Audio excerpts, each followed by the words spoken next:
Alors, bon, je m'excuse tout de suite, hein, dans la vidéo, à mon avis, ça va crier beaucoup, parce que forcément, je suis obligé d'aller jusqu'au bout de la salle, alors que le micro, il est juste là, hein. On penserait à baisser le son, évidemment. Je vais réaliser évidemment mon TP en me basant sur le modèle qu'on avait réalisé la dernière fois. Donc dans ce modèle, on avait déjà un CSS Reset, on avait déjà un style, on avait déjà dans cette feuille de style un style pour body, un style pour le H1, le H2, le H3, etc. Je vais donc dupliquer ce modèle, le copier, le coller. Je vais l'appeler 10, mais en fait c'était 9 que j'avais déjà fait le TP, mais je vais l'appeler 10 TP phare correct. Je peux tout de suite aller dans mes différents dossiers, aller récupérer dans style les images que j'avais déjà prises, les copier. Je vais dans mon TP, dans style, image, et je colle. Tac. Vous avez remarqué que dans les images, j'ai fait exprès de vous laisser des PNG donc pour les différentes zones. Il y a un truc qui est un peu particulier, c'est, on en reparlera un peu plus tard dans la semaine, c'est le logo que je n'ai pas mis au format JPEG ou au format PNG, mais bien au format SVG. Un format SVG, c'est un format image, mais vectoriel. C'est-à-dire que si jamais je zoome, je ne verrai jamais un seul pixel. C'est une formule mathématique qui fabrique le logo. Alors, je vous rassure, hein, je n'ai pas fait la formule mathématique, c'est Illustrator qui me l'a généré. Actuellement, on fait beaucoup de logos en SVG. J'en reparlerai évidemment plus tard dans la semaine, mais j'insiste un petit peu sur le fait qu'aujourd'hui, je veux des logos au format SVG. Je veux maximum d'icônes au format SVG. Ce que l'on verra un tout petit peu plus tard dans la semaine, on s'en servira également plus tard lorsqu'on sera sur WordPress d'ailleurs. Et je peux maintenant commencer à bosser. Alors, on va commencer à bosser. Comme je vous l'avais dit, on ne commence pas à travailler forcément avec la partie haute. Et d'ailleurs, ces différentes parties ici sont les parties presque les plus complexes. Donc je vais les laisser de côté pour le moment. Mais me concentrer, comme je vous l'avais recommandé, sur ce segment-là. Donc je vais refaire un segment que j'avais déjà évoqué. J'ai quoi là-dedans? Est-ce que j'ai un design qui va de gauche à droite de l'écran? Oui. Est-ce que c'est boxé? Oui. Donc j'ai bien une div que je vais appeler concept, dans lequel il y a une div de classe container. Je ne reviens pas sur le fait que la classe container, ça permet de boxer et que le nom, il est donné d'un point de vue standard pour avoir tous le même vocabulaire. Par contre, à l'intérieur, il y a combien de colonnes? Qu'une seule, et les données à l'intérieur sont en format colonne. Donc elle est container et colonne. Et puis on a un H1, un H2 pardon, et un paragraphe. Je peux aller tout de suite donc générer cette partie-là. Je vais dans mon code HTML, je vais dans body, je fais bien une div que je vais appeler, et j'ai déjà oublié concept, dans lequel je vais mettre une div de classe container, dans lequel je mets également de classe col. Donc elle est les deux, container et colonne. Donc elle box, même si je n'ai pas encore créé le système de box, et elle a tout de suite le concept de je mettrai ça sous forme de colonne. À l'intérieur de laquelle je mets un H2, je peux tout de suite mettre mon texte, notre concept. Alors c'est pas obligatoire de l'écrire là, mais ça me fait gagner du temps vu que je suis déjà sur le clavier. C'est pas déconnant de tout de suite taper mon texte. De toute façon, je suis bien obligé de le taper à un moment ou un autre. Et plus un paragraphe dans lequel je vais mettre un lorem. Je valide, j'ai déjà mes éléments. Je vais évidemment vous laisser les émettre parce que c'est toujours très pratique et ça permet de gagner en efficacité. Je valide, c'est bon, j'ai tout, j'ai plus qu'à mettre mon lorem comme ça, entrée. Bim. On va regarder tout de suite ce que ça donne. Je vais pouvoir ouvrir mon TP, l'ouvrir dans mon navigateur et ça fonctionne. Donc j'ai bien notre concept, etc. qui fonctionne. Il n'y a plus qu'à appliquer nos différents styles. Je vais pouvoir ouvrir ma feuille de style. Et dans ma feuille de style, il y a les premiers éléments dont j'ai besoin. De l'extérieur vers l'intérieur. Donc je peux travailler avec concept. Concept, je l'ouvre. Et je vois que sur le design de base, il y a un espace au-dessus, un espace en dessous. Donc il y a un padding. Donc je peux tout de suite mettre un padding. 100 pixels en haut, en bas. 0 pixels gauche-droite. Donc je rappelle que pour les paddings ou les margines, soit vous mettez une mesure, c'est les 4 côtés. Ou vous mettez 4 mesures, c'est les 4 côtés dans le sens des aiguilles d'une montre en commençant à midi. Si vous mettez que 2, ça, la première, c'est haut et bas. La deuxième, c'est gauche-droite. Vous voyez, je suis dans l'optimisation complète de mes caractères. J'essaye au maximum d'écrire le moins de choses possible. Parce que c'est ce qui va permettre d'avoir un fichier le plus léger possible. Léger possible, ça veut dire que derrière, Google va me valoriser. Pourquoi? Parce que ça rentre en ligne du compte du référencement d'avoir un site léger. Si je regarde tout de suite ce que ça donne, je réactualise, vous voyez, ça m'a fait un énorme écart. À voir si l'écart il est trop gros ou pas, ça, après vous le verrez au feeling. C'est des petites corrections qu'on fait tout à la fin. Ok, c'est bon. Maintenant, il faut que je boxe.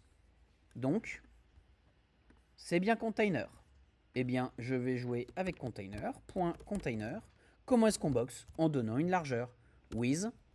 Et j'avais dit dans mon document 970. C'est vrai que sur les premiers exercices, on s'était dit 1000 parce que c'est facile à retenir, c'est rond et tout ça. Maintenant, on va garder 970 parce que ça permet de répondre à une majorité de tailles d'écran. En fait, on a des problèmes avec certains écrans, c'est que vous avez les bordures parfois qui peuvent manger sur l'écran.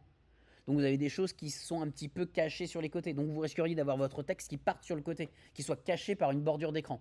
Donc ça, on va éviter ce genre de choses parce que les écrans les plus petits, c'est du 1024. Donc si j'enlève l'ascenseur, plus potentiellement manger un petit peu le bord de l'écran, plus des bordures de fenêtres, de fil en aiguille, quand même, on mange des pixels.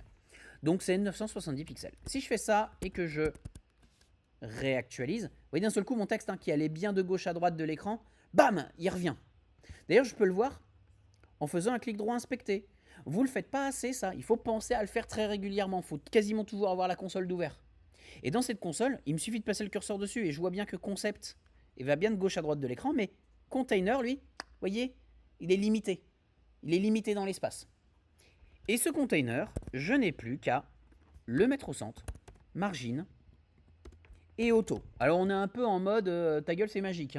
Le truc, vous le mettez, il centre. C'est comme ça. En fait, c'est très simple. Il va automatiquement générer, on le voit d'un seul coup, des marges à gauche et à droite, parce qu'on lui a rien dit. Donc lui, automatiquement, il prend de l'espace, il fait des marges automatiquement autour. Ça y est, ça fonctionne. Je suis arrivé à peu de choses près au bon résultat.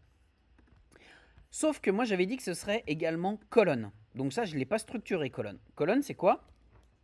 C'est pour travailler en flex. Et ça, je vais en avoir besoin à plein de moments différents. Je sais que je vais avoir besoin des choses en colonne, donc verticalement, mais également horizontalement, row. Je vais déjà m'occuper de col.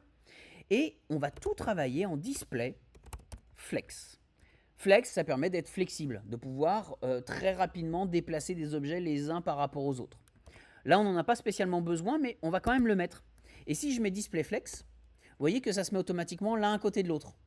Et vous avez vu, il y en a un qui prend plus de place que l'autre d'ailleurs. Pourquoi est-ce que lui prend plus de place que lui? C'est parce que la deuxième partie a plus de contenu, plus de pression, donc il prend plus de place. C'est naturel. Est-ce que je le veux dans ce sens-là? Non. Je suis capable de faire un flex direction et de choisir si je veux en colonne, colonne reverse, row, row reverse. Alors, on peut regarder vite fait. Colonne, ça se met sous forme de colonne. Colonne reverse, il va tout simplement inverser les deux éléments. On inverse, reverse. Ou en row, ça se met en ligne, comme c'était le cas juste avant. Ou row reverse, ça inversera évidemment les deux éléments. Donc à moi de choisir ce que je veux. Le plus simple évidemment ici, c'est en colonne. Et moi ce que je peux faire, c'est que là ça y est, ça fonctionne, c'est exactement ce que je veux. Mais maintenant, ce qui m'intéresse, c'est tout de suite de préparer l'outil dont je vais avoir besoin après. Ici, je sais que je vais travailler en colonne, mais parfois, je vais travailler en ligne. Autant préparer l'outil tout de suite. Vous savez que vous allez faire des travaux chez vous. Vous n'allez pas au magasin pour acheter un tournevis quand vous en avez besoin. Vous vous dites, je vais prendre le tournevis, je vais prendre le marteau, je vais prendre plusieurs tournevis différents. Je prends un set complet. Je prépare mes outils. Donc, je vais faire un peu l'inverse. C'est qu'ici, je vais copier-coller et je vais faire un row, flex direction, row. Même si j'en ai pas besoin pour le moment, je vais la créer. Comme ça, je serai tranquille. Et ça, c'est ce que j'avais appelé la dernière fois mes classes outils. C'est quoi une classe outil? c'est une classe qui ne vient pas donner un style à proprement parler, qui ne vient pas donner une bordure, un background, qui ne vient pas donner du design, mais qui vient vraiment répondre à un besoin ultra spécifique. La largeur, l'orientation, c'est basique. Et d'ailleurs, assez souvent, ces classes outils, eh ben, on les met avant, parce que c'est quelque chose d'assez général. Et donc, on s'aperçoit que on va avoir une partie liée à la typographie, c'est ce qu'on avait fait au début, lié au design à quelque chose de général, en fait, qu'on va utiliser sur tous les projets, et ensuite le design vraiment lié à ce projet. Je peux réactualiser, c'est bon, il n'y a pas de problème, ça fonctionne. Maintenant, je vais pouvoir appliquer quelques styles un petit peu différents. La seule chose qui me manque ici, c'est évidemment la couleur orange. Là, je vais me permettre de diverger un tout petit peu du cours que nous avons eu. Ce n'est pas une chose obligatoire, ce que je vais donner, mais c'est une chose qui nous fera gagner du temps à terme. Je vais pipoter la couleur, et j'ai bien la couleur orange. Et cette couleur orange, je ne vais pas la mettre directement. En effet, je pourrais remonter ici, dans le H2, et dire, voilà, c'est orange. Et d'ailleurs, vous voyez, hein, ça fonctionne très très bien. Ouais, mais je vais devoir mettre le même orange au H3, puis au H4, puis au H5 si j'en ai. Et puis si un jour mon client me dit, ce serait bien que tu changes le orange par un autre orange, un autre code couleur, je serai obligé de le changer partout. Perte de temps. Je vais tout mettre dans une palette. Alors ça, on ne l'avait pas du tout dans le cours, mais ça, je vous le mettrai par PDF. Donc j'en profite de ces moments-là pour vous rajouter des petites choses. Je vais aller ici et je vais rajouter un 2 points route. J'ouvre des accolades. Et ici, je vais faire un tiret-tiret orange. Alors pourquoi orange ? Parce que je veux mettre le orange tout bêtement. C'est ce qu'on appelle une variable. Pour ceux qui ont déjà fait un tout petit peu de programmation, ça devrait légèrement vous parler.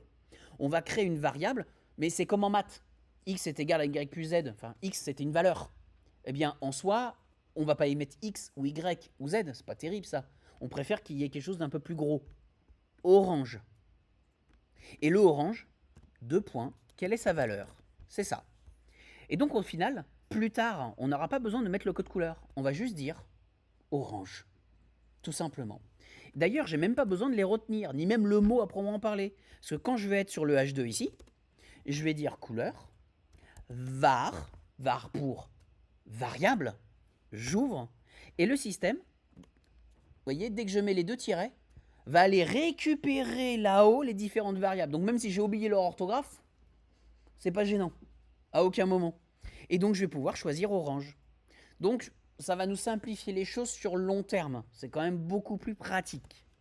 Donc ici, j'ai créé une variable et d'ailleurs, je vais tout de suite préparer toutes mes couleurs. J'ai bien du bleu. Je vais mettre de côté le bleu. 2 points, dièse bleu. J'ai également besoin d'une couleur grise ici. C'est le E, qui pourrait changer à terme. 2 points, tiret, gris. Alors l'écriture elle est un peu chelou, hein, je vous l'accorde.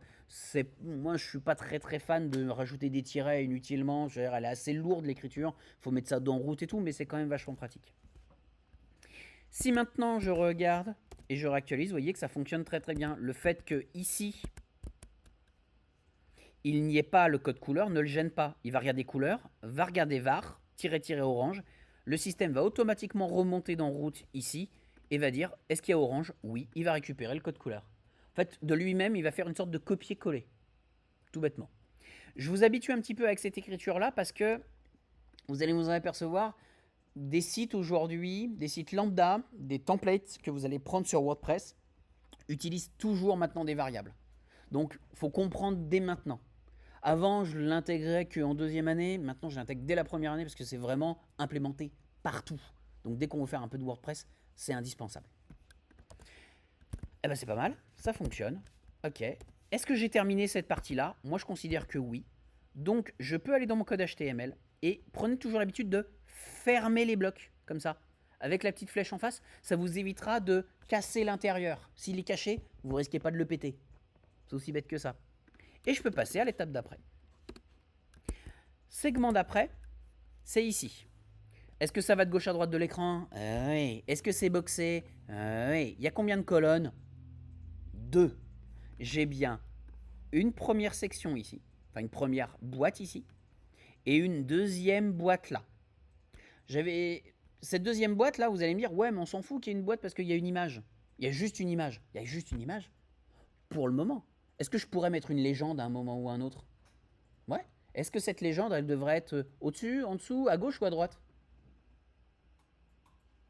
Alors, il y a des réponses qui sont plus viables quand même. En dessous, c'est logique, une légende, c'est en dessous. Donc, ce sera en forme colonne. Vous voyez, je peux prévoir déjà en amont que ça, même si j'ai qu'un seul objet, ce sera potentiellement une colonne sur le long terme.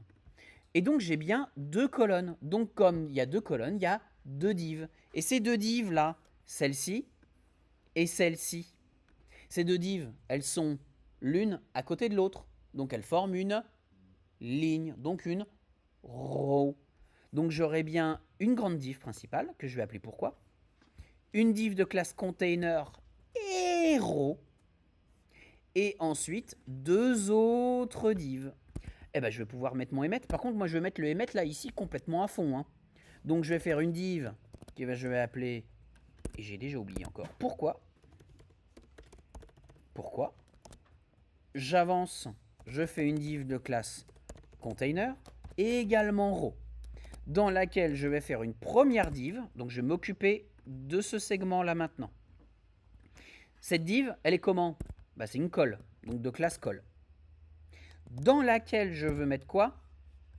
Un H2, un paragraphe. H2, pardon, j'ai mis en majuscule, H2 plus P. Ouais, mais ça se répète une fois, deux fois, trois fois. Donc ce bloc-là, je vais l'entourer et le multiplier par 3. Pourquoi est-ce que j'englobe avec une parenthèse? Non, c'est que je multiplierai par 3 que le P. Ça, c'est dommage. Enfin, je sais pas si c'est ça que tu voulais dire ou... Donc au final, c'est bien tout ça que je veux multiplier par 3. Ok. Là, si je valide, ça me fera tout sauf la section image. Si j'ai envie de mettre la section image, il faut que j'englobe encore tout ça, de parenthèse, et que, à côté de ce bloc-là, je rajoute un plus, et je mette une seconde div de classe call dans lequel je vais mettre une IMG. Alors, on n'est pas obligé d'aller jusqu'à ce niveau-là en termes d'émet, hein. Mais je pense que rien que ce segment-là, déjà, ça nous faisait gagner quand même pas mal de temps. Je vais évidemment garder la commande émet à l'écran. Je vous mettrai évidemment la correction au format, le vrai fichier, les vrais codes au format code. Ce ne sera pas forcément cela parce que j'aurai pas le temps, là, à l'instant T, sur les 40 minutes qui restent, de finir le projet, là, l'exercice. Mais l'idée, c'est qu'il y aura peut-être des petites différences. Quoi qu'il en soit, j'ai toujours laissé emmet. Donc vous pouvez toujours vous inspirer d'emmet au-dessus. J'ai bien mis ici mon IMG, je valide. Et je peux rajouter mes textes. Là, vous êtes un petit peu trop poussé sur les textes officiels. Mettez n'importe quoi. Le jour où vous êtes en examen, et quand je parle d'examen, je ne parle pas forcément spécialement d'un examen entre nous, mais je parle d'un examen, d'un entretien d'embauche. On a des tests aujourd'hui sur les entretiens d'embauche. On s'en fout que vous ayez mis les bons textes. Ce qui est important, c'est que ça ressemble. Donc, perdez pas du temps à aller regarder les textes qui existent, copier, coller, taper. C'est une perte de temps, ça, mais littéralement une perte de temps. Vous en apercevez pas forcément, mais si. Là, c'est pareil. J'ai du lorem à mettre partout. Je mets là, plus Alt, Re-Alt. J'ai 3 clics, 3 curseurs. Si je tape 3 lorem. Je valide. Boum. J'ai tous les lorem d'un coup. Et ça, c'est des économies de bout de chandelle, mais mis bout à bout, ça vous fait gagner 10 minutes. Mine de rien. Et mon image. Oups, j'ai fait une bêtise. Et je vais aller chercher mon image, style, IMG, et j'en ai pas la moindre idée de quel farcet je vais prendre celui-là. Je regarde tout de suite ce que ça donne, et grossièrement, vous voyez quand même qu'on ne sait pas trop déconnant non plus. Je veux dire, on a bien quelque chose de boxé, on a bien les deux boîtes l'une à côté de l'autre, on a bien ici tous les textes qui sont les uns après les autres, on reste cohérent vis-à-vis du design initial. Il y a des trucs qui déconnent, ça je vous l'accorde, et on va s'occuper d'abord de ce qui déconne. Et ce qui déconne, c'est tout simplement que ici c'est plus petit par rapport à ça. C'est comme tout à l'heure. Il y avait plus de texte dans le paragraphe, donc il prenait plus de place. Ici l'image elle est très grande, elle prend plus de place. Donc il y a moi de réadapter tout ça.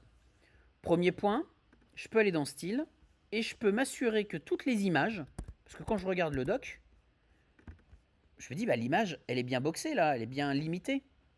Je me dis, elle fait 100% de son parent. Et assez souvent, ce sera le cas.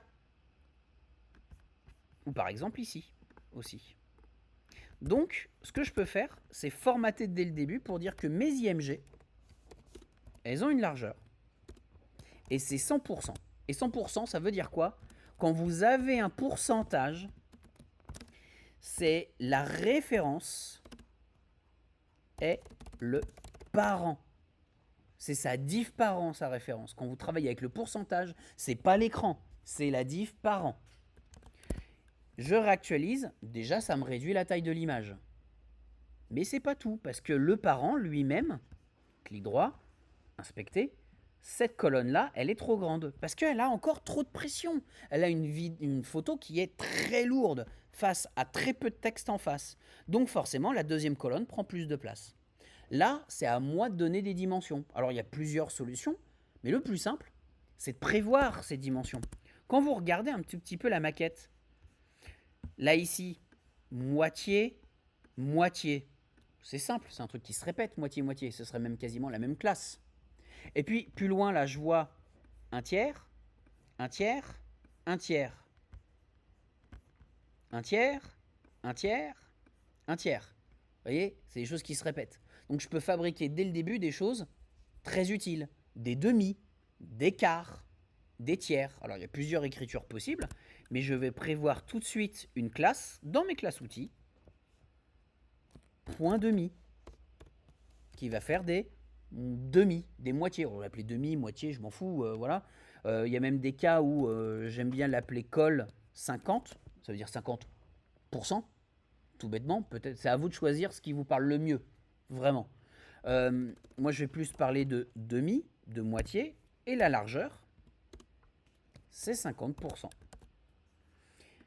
Je peux tout de suite fabriquer tiers, dont la largeur, c'est 33%. Je peux tout de suite m'organiser ces choses-là. J'y reviendrai plus tard à tiers. Là, moi j'ai mon demi. Je peux revenir dans mon code et me dire que la première colonne, elle fait la moitié. La deuxième colonne, elle fait la moitié. J'aurais pu leur donner des classes complètement nominatives, mais que les classes soient nominatives pour dire bah, c'est la colonne 1 ou la colonne 2, ou qu'elles aient un sens comme moitié, demi, quart, tiers, ça se comprend ça. En le lisant, je comprends, c'est une colonne qui fait la moitié de la zone. Et j'ai plus qu'à réactualiser. Et ça y est, ma mise en page, elle est faite. Ok. Qu'est-ce qu'il me reste à faire très rapidement? La zone elle-même en termes de design. Donc j'avais donné dans la documentation qu'il y avait un background. Donc j'ai plus qu'à faire la zone pourquoi. La zone pourquoi, un padding également de 100 pixels en haut en bas, 0 pixels gauche-droite. Je réactualise, hop, ça va s'écarter. Et j'ai envie de faire le petit dégradé en question. Alors le petit dégradé, on ne s'embête pas. Vous avez des générateurs en ligne, comme ceci, donc je vous avais bien dit que c'était des dégradés. Le générateur en ligne va ressembler à quelque chose comme ça. Ici, je vais mettre du gris. Alors je vais faire simple, hein, je vais récupérer les codes couleurs ici, en gris. Le deuxième, bah, par exemple, je peux choisir une autre couleur, hein, vous voyez, un truc tout bateau, tac, comme ça. Troisième couleur, je peux choisir encore quelque chose de différent. Et dernière couleur, quelque chose de différent. Vous voyez, ça me fait un dégradé. Et ça vous génère automatiquement le code source. Vous le copiez, vous le collez, et ça marche. Ça, c'est le genre de truc que j'attends pas que vous me pondiez. Vous avez des générateurs en ligne. Objectif, productivité. Par contre, productivité, ça ne veut pas dire je sais pas faire. Je dois savoir lire ça. J'arrive à lire. Linear gradient. Donc, dégradé linéaire, qui fait 90 degrés, qui commence avec telle couleur à 0%, ensuite telle couleur à 27, telle couleur à 70 et telle couleur à 100. Je sais le lire, c'est ça qu'on vous demande. Utiliser par exemple une IA, un chat GPT, c'est pas gênant. Mais le prendre, copier coller et dire ça doit fonctionner, non, ça ira pas. C'est fait pour gagner du temps. Et si vous comprenez ce que vous faites, vous pourrez lui poser des vraies questions, vous pourrez lui faire des vraies demandes, et déjà ce sera plus efficace, parce que vous avez déjà utilisé ChatGPT, si vous lui racontez des conneries, il va vous générer des conneries. Si vous lui donnez du contenu de qualité, il vous générera quelque chose de qualité. Donc il faut comprendre l'outil, puis il faut comprendre quand est-ce qu'il déconne également. Ici, je vais bien mettre du gris au premier, du gris en deuxième. Je vais prendre du orange en troisième et du orange en dernier. Et là, vous voyez qu'il y a un truc, c'est que si jamais la deuxième réglette venait à se rapprocher de la troisième réglette, vous voyez que le dégradé sera moins flou, moins fondu. Très fondu, peu fondu. Et tellement peu fondu qu'au bout d'un moment, ils sont tellement collés l'un à l'autre que ça devient une ligne bien droite. Et ça, c'est génial. Parce qu'en plus, je peux jouer avec le degré et générer des sortes de triangles, des fonds qui vont être asymétriques, à faire un minimum de créa. Et sans que ça coûte que dalle. Ça veut dire qu'il n'y a pas d'image JPEG à générer derrière, pas de travail sur Photoshop, on gagne un temps phénoménal. Je vous montrerai 2-3 trucs, comme j'avais dit, on travaillera sur des SVG. Alors généralement, je le faisais en deuxième année. Je les remets en première année cette fois, où on peut faire un peu de créa. On va essayer de ramener un peu de choses qu'on a dans Photoshop, mais de le ramener dans le CSS. Ça peut être très rigolo à faire. En tout cas, ici, c'est généré. J'ai plus qu'à copier mon background. Je prends pas l'autre. L'autre, c'est juste un background simple. C'est dans le cas où le dégradé ne fonctionne pas. Mais aujourd'hui, tous les navigateurs acceptent le dégradé. Donc c'est bon, pas de problème, je prends la deuxième ligne. Et je n'ai plus qu'à le mettre dans mon pourquoi. Yo réactualise pour Louis, c'est Louis. Et voilà. Et ça y est, basta, c'est fait. Quantité de code pour cette zone, 4 lignes. Pourquoi? Parce qu'on a déjà prévu tous les outils avant. Donc en fait, je gagne énormément de temps avec cette méthodologie à mettre des outils de côté. Donc vraiment, vous gagnerez énormément de temps. Eh ben, on est pas mal. Est-ce que déjà, là, il y a des petites questions, des trucs qui viennent à l'esprit? It's okay for you? Yeah. Je vais faire quoi? Je vais faire la partie nos phares. Je vais travailler sur ce segment-là après. En fait, je vais faire plus simple. Je vais faire au plus simple, là, actuellement. Et avec le moins de code possible. 2-3 modifications, mais rien de bien méchant. Cette section phare, c'est pas si éloigné que du reste, non? Donc là, moi, je vais gagner un petit peu de temps. Une grande zone. Est-ce que c'est boxé? Oui. Est-ce que c'est en colonne? Oui, parce que les deux premiers éléments sont l'un sous l'autre. On regarde les deux premiers, ils sont l'un sous l'autre. C'est une colonne. Je cherche pas. Cependant, là, on a plein de photos. Ces photos, elles sont dans quoi? Vous voyez, c'est naturel de les encadrer. Visuellement, c'est naturel. Tout ça, c'est un paquet. Un paquet. Donc, on aura bien toutes ces photos-là dans un paquet, que je vais appeler galerie, par exemple. Mais c'est bien un paquet. Donc, ça me fera bien un H2, un P, et un paquet que je vais appeler galerie. Donc, une div. Et dans cette div, on va mettre les éléments les uns à côté des autres. Donc, de classe row. C'est parti. Je peux fermer dans mon index la partie pourquoi et m'occuper de la partie div, je sais pas, nos phares. Donc div phare, dans lequel je fais une div de classe container, dans lequel je fais et de classe col, parce que je veux que ce soit en colonne. Je veux une div ensuite, pas une div, pardon, un H2, plus un paragraphe, plus une div de classe row, donc c'est bien cette div là, et j'ai envie également de lui donner du style particulier, donc je vais lui mettre une classe gal pour galerie. Je vais descendre dedans et je vais faire mon image. Je vais en faire qu'une, ça sert à rien de mettre tout de suite les 8 parce que je vais devoir réintervenir dans chacune pour leur mettre un SRC. C'est un petit peu dommage de perdre du temps, je vais en mettre qu'une seule et puis après je dupliquerai. Je vais évidemment garder ça.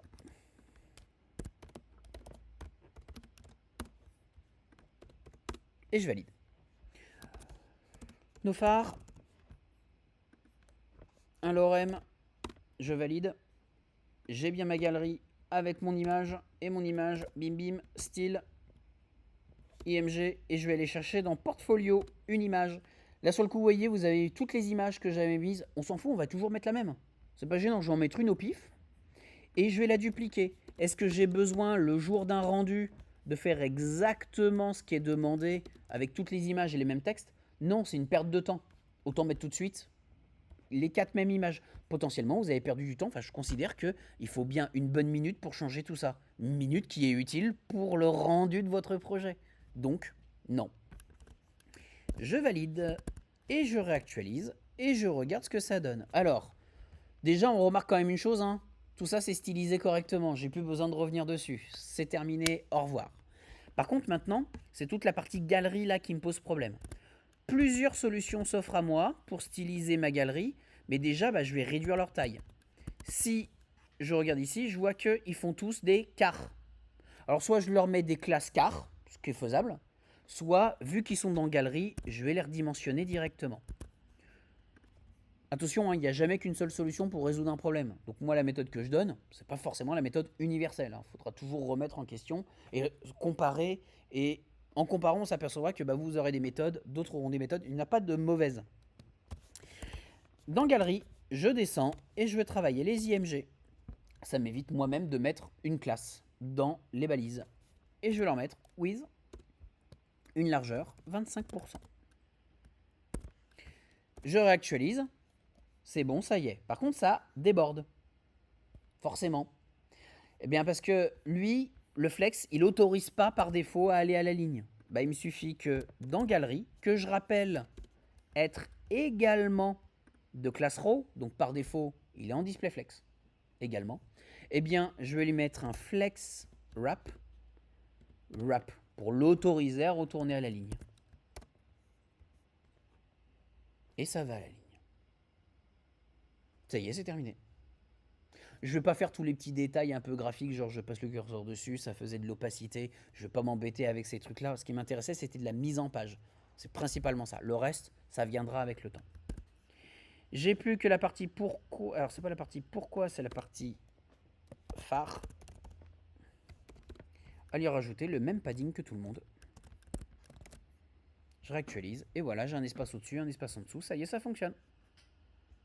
Pas de problème. Je peux donc continuer à faire les autres segments et non la partie reborn. Eh ben c'est parti. Je vais fermer cette partie-là. Je vais faire une div dièse reborn. Tac. Et je vais faire une div de classe container.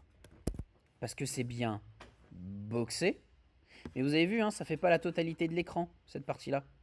Elle fait même quasiment que la moitié. C'est pas gênant. Ça veut dire que je vais faire une div. Alors, je vais faire ça de classe col. Et à l'intérieur de ça, je vais faire une div de classe col. Point demi. C'est bien cette partie-là. Elle fait bien la moitié. Donc, je lui dis qu'elle est de demi. Dans laquelle je vais mettre... on va mettre des titres, mais c'est pas des vrais titres. Donc, je sais pas quoi mettre exactement. Je vais mettre un H2 quand même. Plus...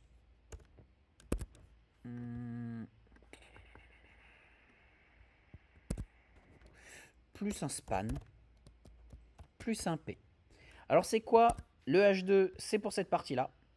Le span, c'est pour cette partie-là. Et le paragraphe, c'est pour cette partie-là. Ça sert à quoi un span? C'est... ça va pas être terrible le span, c'est pas très... Mais non, je vais mettre un H3, je suis bête. Hop, H3, c'est logique, hein, c'est un sous-titre. Ça va très très bien fonctionner. Le span, j'en reparlerai un petit peu plus tard. C'est idéal pour mettre justement une zone de texte ou mettre une lettrine ou mettre une typographie précise dans un mot. Par exemple, dans un paragraphe, dans un H1, dans un lien. Et yo valide. Je mets mon premier texte, reborn with nature. Là, je suis un peu obligé de mettre mon texte parce que c'est vraiment important de voir ce que ça donne. Par contre, dans mon H3, je m'en fous un tout petit peu. Dans mon paragraphe, je m'en fous un petit peu. Je réactualise. Et voilà, ça me fait cette partie-là. Maintenant, j'ai plus qu'à travailler chaque partie. C'est parti pour mon reborn, dièse reborn. Et je suis parti aller lui mettre un background. Alors, background ou background image, on s'en fout. Je vais mettre un background image, URL. Et je vais aller chercher mon image. imgs/mer. Là, déjà, quand vous appliquez, je vous conseille à chaque fois de réappliquer et de regarder ce que ça donne. Vous voyez l'image là, on n'en voit pas assez. On ne voit pas la plage qui est censée être sur le côté. Donc, je vais mettre un background. Background size. Première mesure, largeur. Deuxième mesure, hauteur. Donc, background size, 100% de la zone. Et en hauteur, je lui demande de faire auto parce que si je lui donnais une mesure, il déformerait l'image. Je réactualise. Beaucoup mieux. Ensuite, j'ai envie que ce soit une grande zone de texte. Enfin, une grande zone écrite. Bah, cette grande zone, je peux augmenter la hauteur de ma zone. Je vais augmenter la hauteur de la div. 100%, ouais, mais pas... 100%, ça va pas marcher parce que c'est 100% du parent. Et le parent, c'est quoi? C'est body. C'est tout l'écran, enfin, c'est toute la page web. C'est pas viable. Non, je veux que ça fasse 100% de l'écran. Alors là, pour faire 100% de l'écran, on a une unité de mesure spécifique qui s'appelle le V. Et ensuite, vous choisissez si vous voulez la largeur ou la hauteur. VW, c'est la largeur de l'écran. VH, c'est la hauteur de l'écran. Idéal pour les mobiles, notamment, parce que ça vous permet de vous adapter complètement à tous les écrans mobiles. Donc, on commence à faire un peu de responsive, là. Si je fais un 100 VH, eh bien, on voit qu'on a une grande zone. Et vous voyez, une grande zone, je ne peux pas aller en dessous. Elle fait vraiment pile poil au pixel près la taille de mon écran. Si jamais je réduis la hauteur de mon écran, vous voyez, la zone là, elle a réduite également. Elle est vraiment pile poil à la hauteur de mon écran. C'est vraiment très pratique ça. Ça, je vais le mettre à côté, comme ça. VW, 100%, screen. 100%, largeur screen. Ou 100 VH, c'est pourcentage de la hauteur. Alors évidemment, si je mets 100, ça fait 100%, mais vous pourrez mettre 50, ou même plus, beaucoup plus. Là, tout de suite, ça nous fait quand même des choses qui sont intéressantes. Ça nous fait des screens vraiment, enfin des sections qui sont vraiment aérées, libres. C'est vraiment moderne. Et puis ensuite, on n'a plus qu'à aller travailler. Alors, ouais, ça le fait, mais c'est pas l'effet que j'avais. Quand je regarde un petit peu la maquette, vous voyez, quand on passait là, on a la mer qui reste derrière. On a une sorte d'effet parallaxe. Bah, il y a juste à rajouter une petite commande. Background. Attachment. Deux commandes à connaître. La version scroll, c'est la version de base. Donc il n'y en a qu'une seule à connaître au final. C'est la version fixed. Si je mets fixed, je vais figer à la fenêtre le background. Je réactualise. Et là, tout bête, une seule ligne de commande. Et ça fonctionne. Il n'y a plus ensuite qu'à styliser toute cette partie-là. Dans Reborn, je vais travailler le H2. Ce H2, je vais lui donner une hauteur très spécifique, donc font-size. Je crois que je vais y aller à fond, hein, 150 pixels. Voilà, un gros texte. Je vais peut-être aller un peu beaucoup. Hop, voilà. Color white. Et puis, je lui ai donné un effet un peu particulier. C'est que j'en profite, ça c'est des choses sur lesquelles on pourra revenir. Je vous le donne tout de suite comme ça. C'est Mixed Blend Mode. Alors ça c'est vraiment si on voulait aller vraiment beaucoup plus loin. Donc là j'en profite si on met une vidéo, comme ça vous l'aurez. Mais ça permet de jouer avec les modes de fusion. Je ne sais pas si vous avez travaillé avec les calques de fusion dans Photoshop déjà. Bah c'est ça, c'est exactement les mêmes. Donc dire comment est-ce que ce calque se comporte avec ce qui se passe en dessous. C'est la même chose. Donc ici, par exemple, si je mets Darken, l'objet il va devenir transparent. Normal, du blanc, il va pas mettre plus foncé. Par contre, je vois que j'ai pas mal d'effets différents. Je vais d'ailleurs effacer le Darken. Et je peux les tester comme ça, en passant très facilement dans mon invité de commande. Je peux regarder un petit peu ce qu'ils donnent chacun et voir les effets que je peux avoir. Alors moi, celui qui m'intéressait, c'était le overlay. Donc je mettrai évidemment overlay. Ce qui veut donc dire qu'aujourd'hui, il est très... Donc vous voyez, hein, on a une forme de transparence, mais c'est pas une transparence pure et dure. On a vraiment un effet avec la matière. Ça peut être très intéressant si c'est bien maîtrisé. Ça évite également de repasser par la case Photoshop. Rien ne vous empêche de mettre des visuels, de les styliser directement dans le CSS.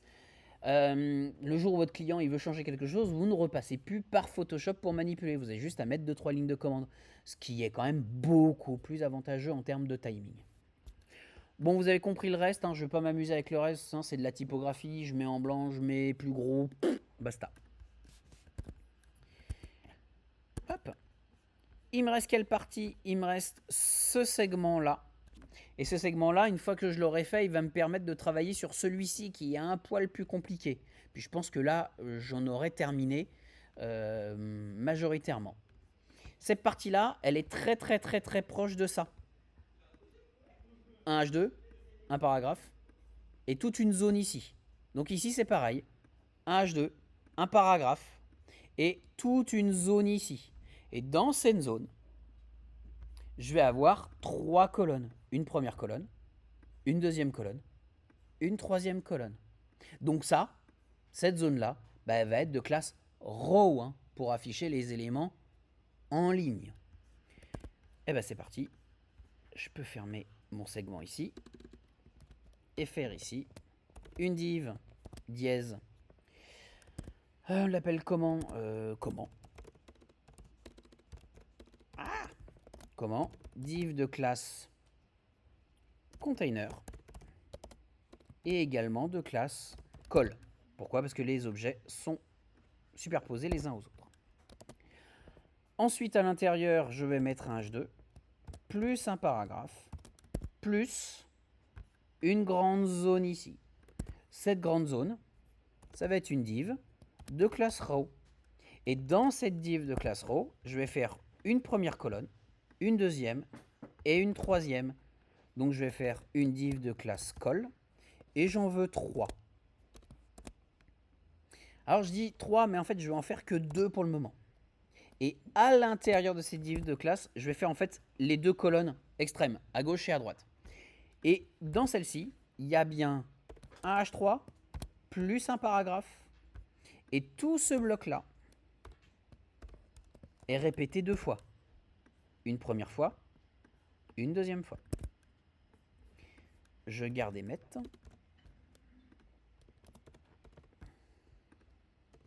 Tac.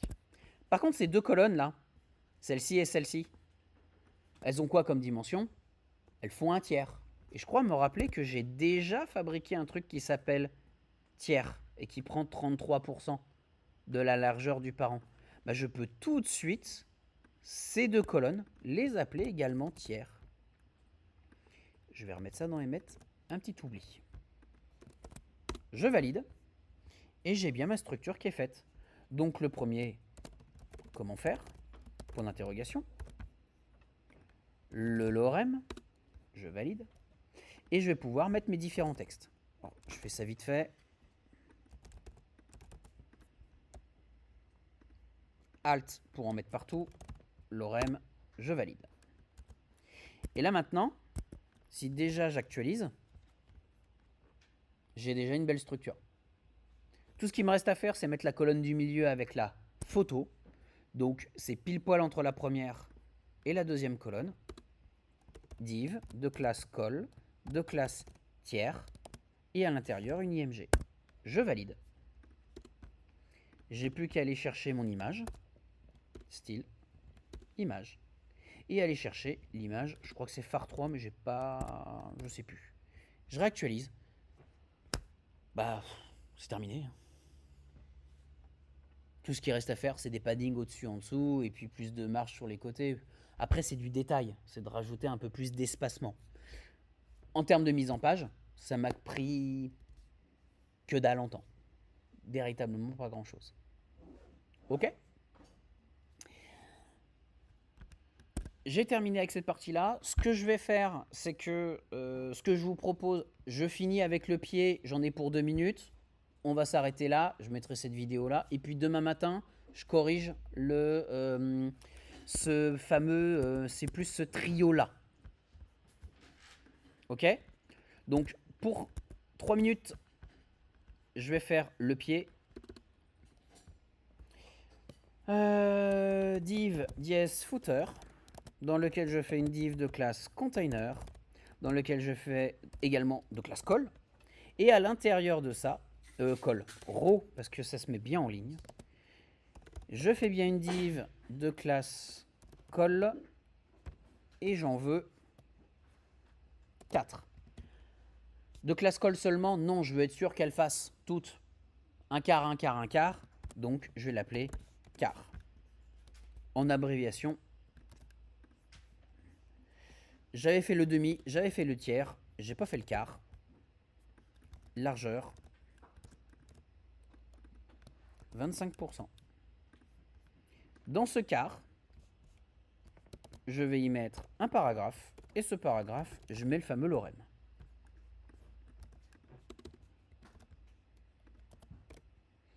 Tac, tac. Je réactualise, je valide. J'ai plus qu'à revenir à chacun.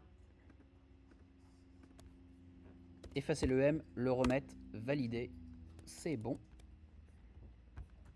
J'ai dû casser un petit peu mon truc, c'est pas très grave. Je regarde tout de suite ce que ça donne, je réactualise. Et vous voyez que j'ai déjà un pied qui est fait, il n'y a plus qu'à mettre le fond en orange, le texte en blanc. Pourquoi? Parce que j'ai prévu mon outil dès le début. Parce que je sais de quel outil je vais avoir besoin.